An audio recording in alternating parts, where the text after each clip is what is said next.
Hello students, welcome to AriserTalent. As you know, we are studying very important chapter of NCERT, that is control and coordination in animals and plants. Okay, so here we are talking about the control and coordination in animals, in which already I have told you about the different type of nerves in my previous lecture. I have told you about the reflex action also.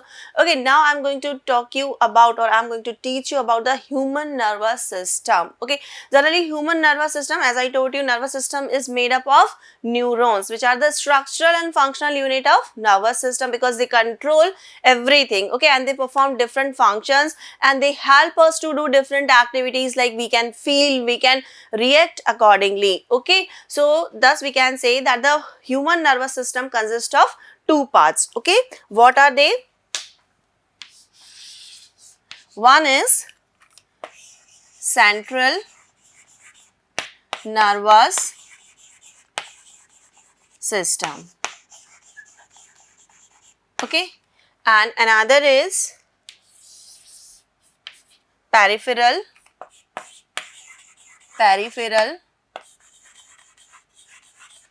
nervous system. Okay, if we talk about central nervous system, then this central nervous system has two parts. What are they? They are brain and spinal cord. Brain and spinal cord.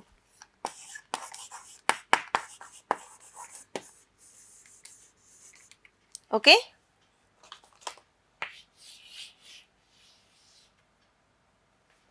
And spinal cord.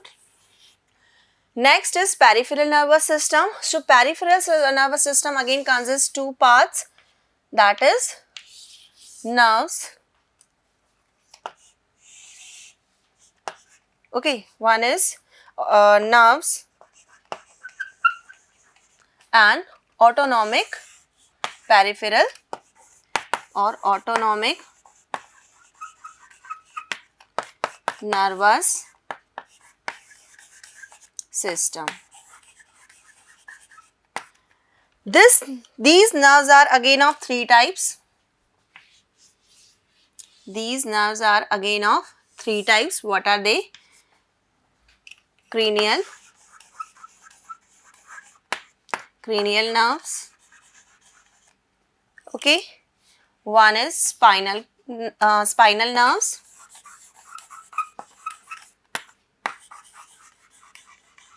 And the other one is visceral nerves.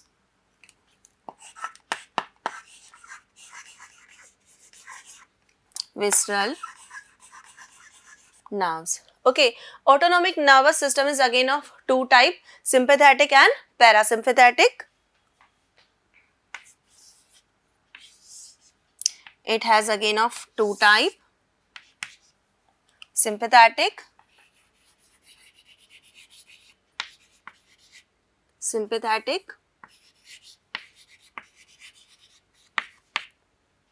and parasympathetic.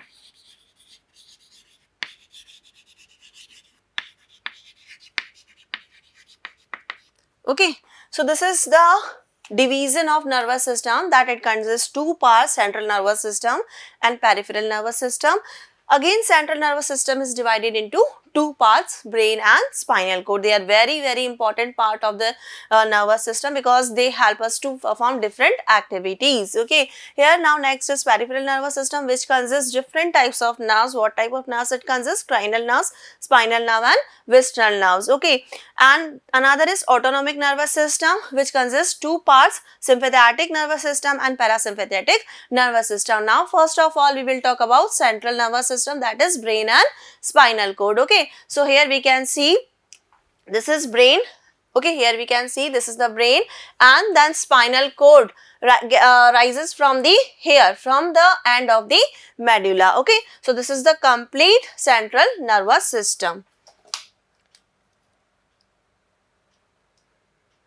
Okay, next is, again this is the same structure of what? This is a structure of central nervous system which consists brain and spinal cord. Okay, so here we can see this is the structure of brain which consists different parts. Okay, and then from the end of this medulla oblongata, one spinal cord, a spinal cord rises. Okay, and this is the spinal cord which consists different parts. Even this is covered with different, this is covered with these spines. Okay, so spinal cord here, this is the cervical enlargement of spinal cord. This part is there.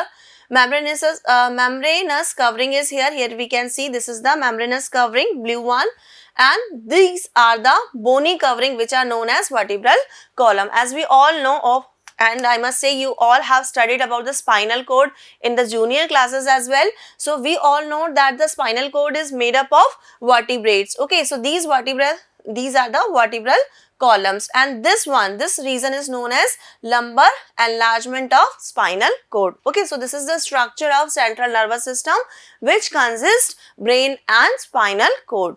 Now we will talk about brain.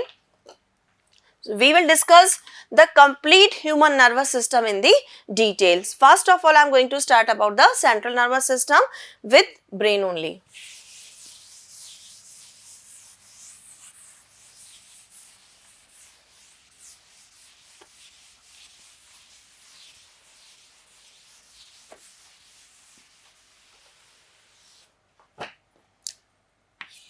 Central nervous system.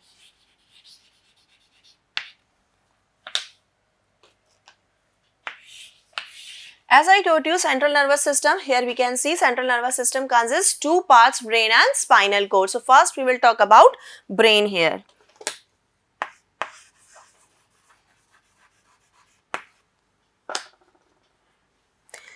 I must say that this brain is very important part of the human body. Okay, so why it is very important? Because first of all, it is found in the skull. Okay, in the head of the human. Okay, and it controls many activities. Okay, and whatever we feel, it gives us instruction to do the activity accordingly. Okay, so here we must say that brain is very important for us because we perform many activities just because of the brain. Okay, and human is the only animal, or I must say human is the only organism which has brain, which has power to think. So we can say that this is the CPU. Okay, it is known as a CPU of human nervous system, or we must say it is known as the CPU of human being, because it is the controlling stage, or it is the controlling place of all the activities. Okay, now let's start about the brain. Here we can see a well labeled diagram of a brain. So let me define you that generally brain is the largest. Generally it has four parts. It is found in the cranium. Cranium is the box which is made up of bones. Okay, so we can say this brain is found in the human head, in the skull, and generally it is found in the bony box which is known as cranium. Okay, so now let me explain you that this brain has different parts. What are they? Generally it has three parts. What are they? Forebrain. Here we can see midbrain, and then third one is hind brain. Okay, this one is hind brain here. This part is known as hind brain. Okay, now let's start brain. It is the most important organ. It is found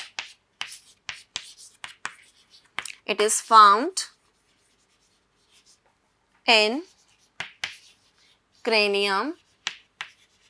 Okay, it is found in cranium, in the head. Clear? Now if I tell you about the parts of it, generally it has three parts: forebrain,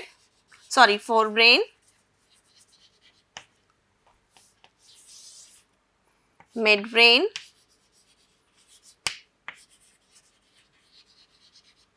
and hindbrain.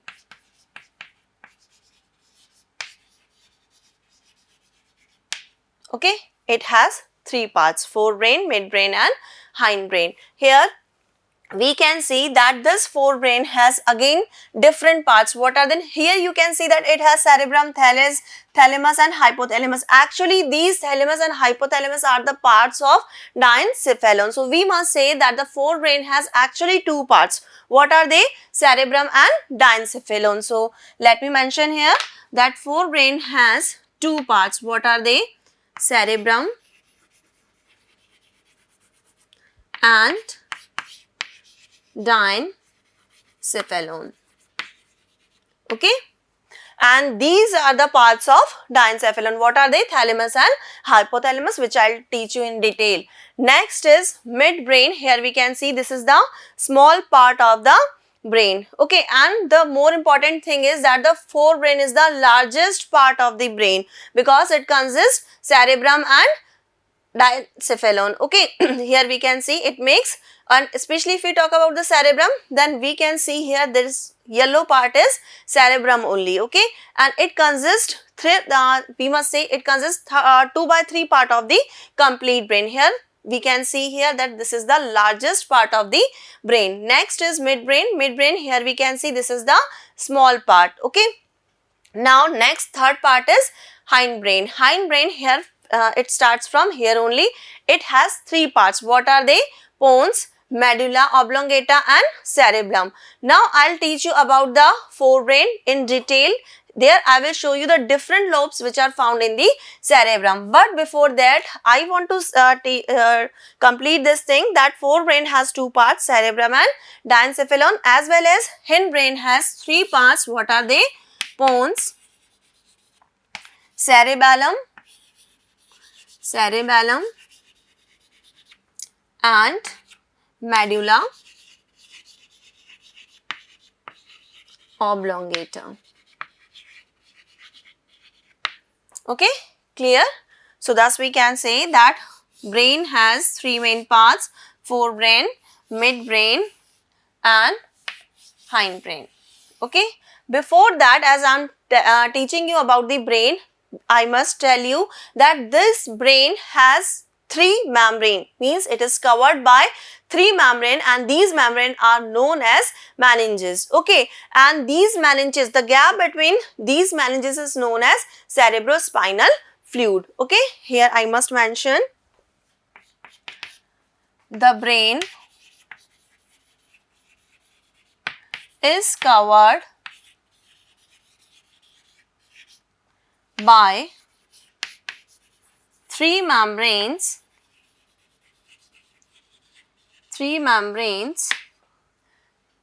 and the gap between the three membranes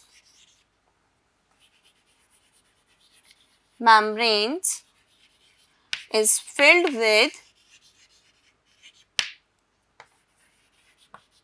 cerebrospinal fluid. Clear? So this is about the brain. Cerebrospinal fluid. Clear? So this is the general idea about the brain. Now I'll explain you all the parts in the detail. First of all, we will talk about forebrain.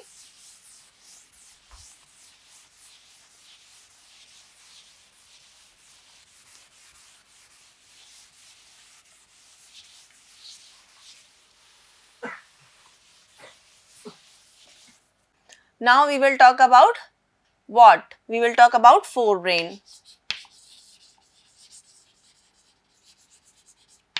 Okay, as I told you that this forebrain has two parts. What are they? One is cerebrum,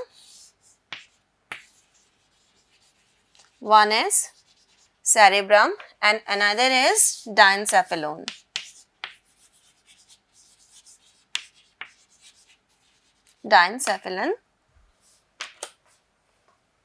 Cerebrum. Now first of all we will talk about cerebrum, then about the diencephalon. Okay, as I told you here in the diagram that cerebrum is the I must say this is the most important part, or I must say this is the most developed part of the brain. So here we can mention that it is most developed part of the brain. Okay, it is the most developed part of the brain. Here we can see that this is cerebrum, which is the which covers 2/3 part of the brain. So let me mention here, it covers 2/3 part of the brain. Okay, this is covering 2/3 part of the brain. Generally, I must say that it consists to what? It consists two hemisphere. So what are they? It is divided into two hemispheres. Okay. Generally, it has, where we can see that it has many grooves and ridges. It has many grooves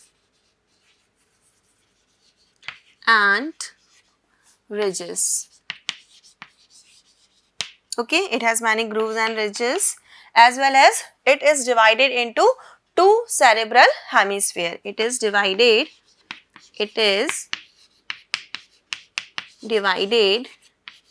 into, or I must say it consists of two cerebral hemisphere.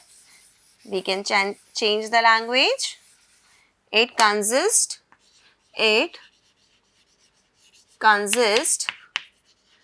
two cerebral hemisphere. Okay, it consists two cerebral hemisphere, and each hemisphere is divided into 4 lobes. Each hemisphere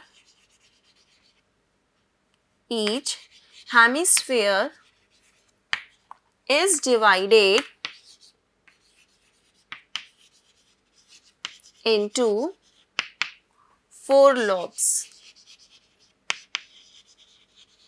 Okay, so what are the names of these 4 lobes? Let me explain you first that here we can see this is the complete part of cerebrum. Okay, so here it is divided into 4 lobes. Here we can see these are 4 lobes. What are they? One is frontal lobe, another is parietal lobe, then is temporal lobe. Here we can see this is temporal lobe, and the last one is occipital lobe. What are the functions of these parts? These lobes are divided into 4 groups, but they perform different functions. What are they? If we talk about the frontal lobe, then it helps in thinking, memory, behavior and movement. It controls all these activities. If we talk about parietal lobe, then it helps to understand language, to speak and to touch. Okay, then the third one is temporal lobe. Then the function of this temporal lobe is hearing, learning and feeling. Then the fourth lobe is occipital lobe, which helps in sight. Okay, so here we can say that different parts of the brain perform different functions. Okay, so what are they? Frontal lobe functions helps in the thinking, keeps the memory, okay, helps us in behavior and movement, as well as parietal lobe help us to learn different languages, to help us to speak different languages, as well as it helps us to feel touches also. Temporal lobe helps in hearing. Whatever I am speaking, you can understand, you can listen it, you can understand it. So which part of the brain is working here? You can listen me by the help of temporal lobe, but you can remember it for the long time by the help of this frontal lobe. Okay, as well as if you are feeling good, so which lobe here is helping you? Temporal lobe is working here, and then only it helps us to feel you different feelings, like if you are happy, if you are sad, if you are not feeling good, that temporal lobe helps in that. Then occipital lobe help us to see you the different things. Okay, so these different parts of the brain help to perform different functions, and thus only we can perform different activities. So here I must say that each hemisphere is divided into 4 lobes. What are they? One is frontal lobe, then here is parietal lobe,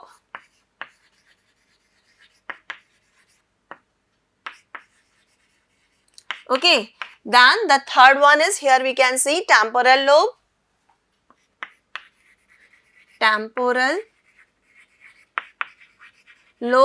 and the fourth one is occipital lobe.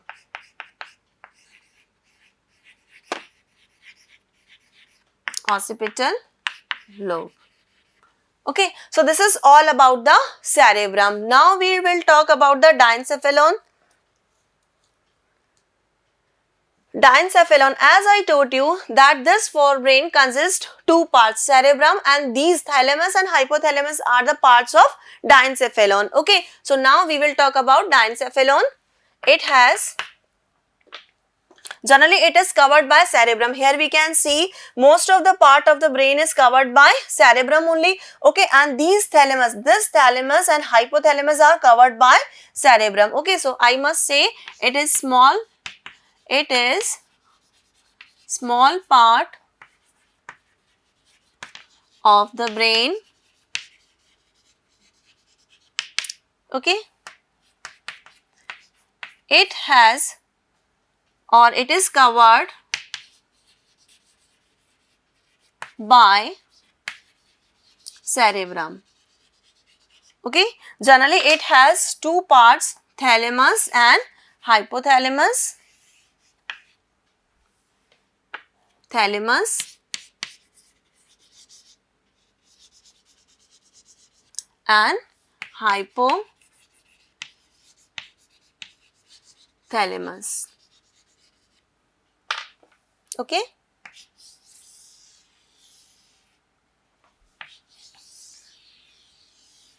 If we talk about this thalamus part, then this thalamus part generally consists of sensory nerves and it receives sensory impulse from all the parts of the body. Okay, and if we talk about the hypothalamus, then this hypothalamus helps us to speak and perform different activities. Okay, so I must say thalamus, it has or it receives sensory impulse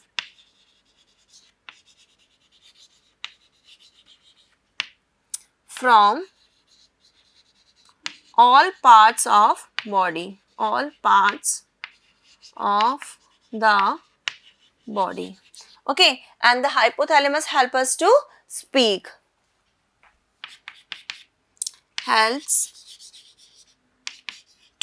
it helps us to feel or to speak, it helps us to feel and speak. Okay, so this is all about the forebrain. Now we will talk about what? We will talk about midbrain. Okay, next we will talk about midbrain. Here we can see that the midbrain is the small part. Here this is the smallest part which is made up of fibers. Okay.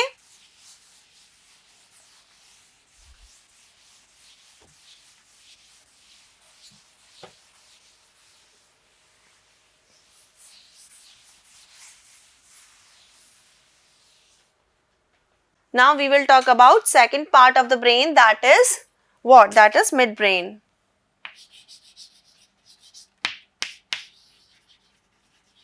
Midbrain, generally here we can see this is the small part of the brain. Okay, it is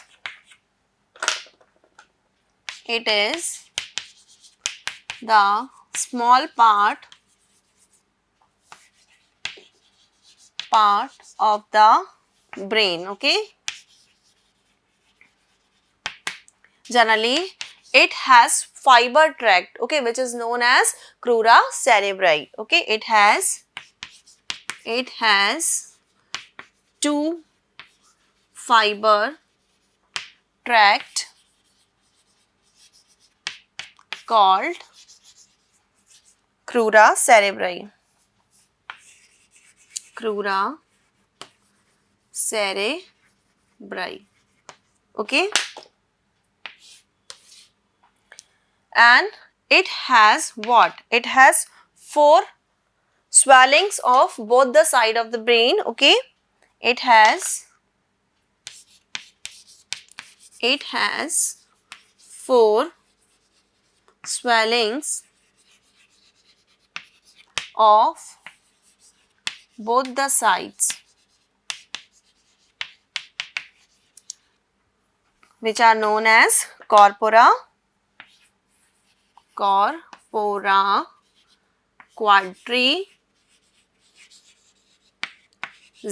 okay? So this is all about the midbrain. Okay, now next we will talk about the third part, that is hindbrain. Next is hindbrain.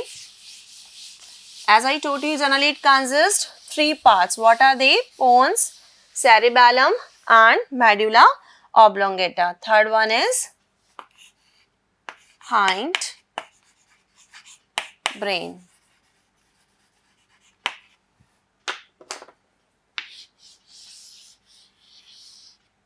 Okay, so hindbrain, here we can see generally it is the third part of the brain. Okay, it consists of 3 parts. What are they? Pons, then cerebellum and medulla oblongata. Medulla oblongata. Okay, pons. First of all, we will talk about pons. Here we can see this is the small part of hindbrain. Okay, generally it is situated at the upper part from the, it is covered by midbrain, and at the lower side it has medulla oblongata. Okay, pons. It is small in size. It is situated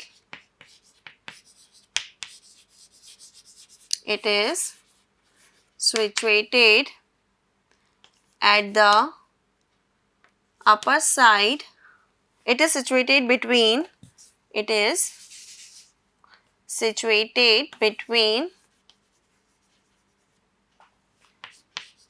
the mid, here it is midbrain.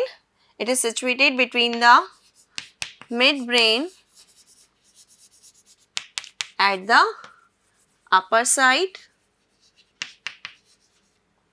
and medulla oblongata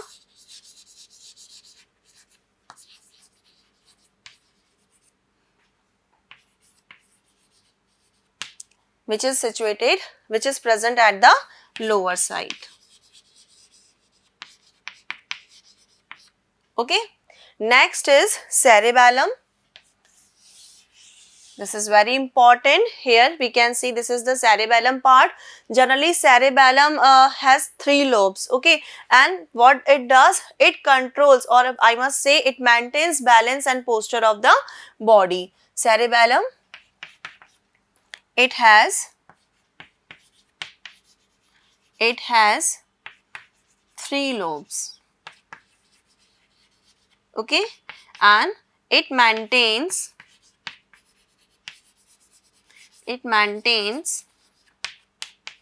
balance and posture of the body. Okay, when we stand, when we dance, okay, when we are sitting, every time our body balance is maintained by this part. Hope you know that it is advised not to drive when someone is drunk. Why? Because at that time this part of the brain doesn't work. Okay, so this is advised that when someone is drunk, he or she should not drive a vehicle. Clear? Because that time it cannot maintain the balance of the body. So this is the reason that people are advised not to drive when they are drunk. Next is medulla oblongata. Medulla oblongata, here we can see this is the tubular form. this is in the tubular form, okay, and generally it ends in the spinal cord. Let's write medulla oblongata. It is of tubular form. It is found in tubular form. It is found of tubular form.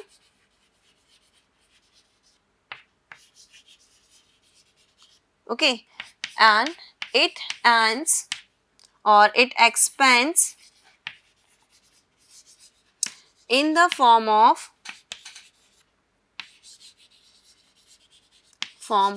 spinal cord.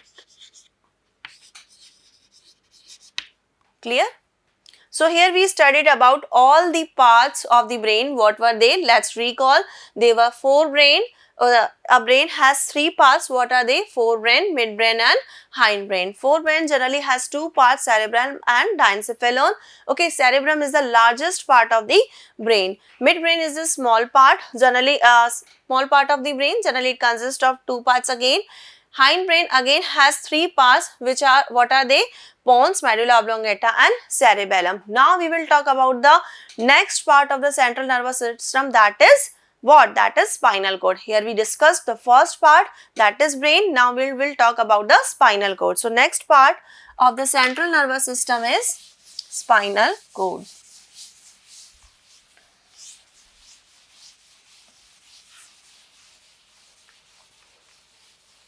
As I told you here that this medulla oblongata extend and form spinal cord.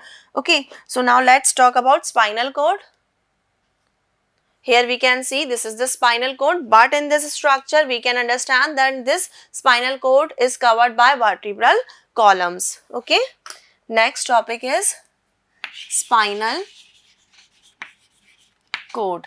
This is the part of central nervous system.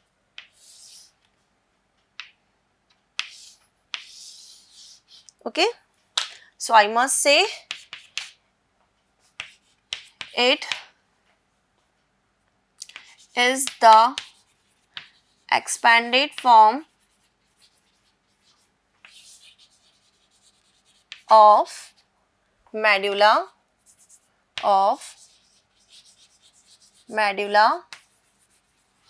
oblongata. Generally, it is covered by vertebral column. It is covered by vertebral column. Okay. One more thing, as I told you that spinal cord is covered by these vertebral column, and then we can say this is the link between, or this is the bridge between what? Brain and the other parts of the body. It is bridge between brain and other parts of body. Okay, it regulates and conducts impulses. It regulates and conducts impulses. Okay, so this is all about the spinal cord. The function of spinal cord is that it regulates, okay, means it takes the impulses from the different parts of the body and then it passes it to brain, then again it collect the responses from the brain and then it supply it to the, or it pass it to the effector. Okay, so thus we can say that it means this spinal cord conducts and regulates the impulses, okay, and it is covered by vertebral column. So these are the features of spinal cord. So in this lecture we studied about the central nervous system. In our next lecture we will talk about peripheral nervous system. Till then, take care. Thank you.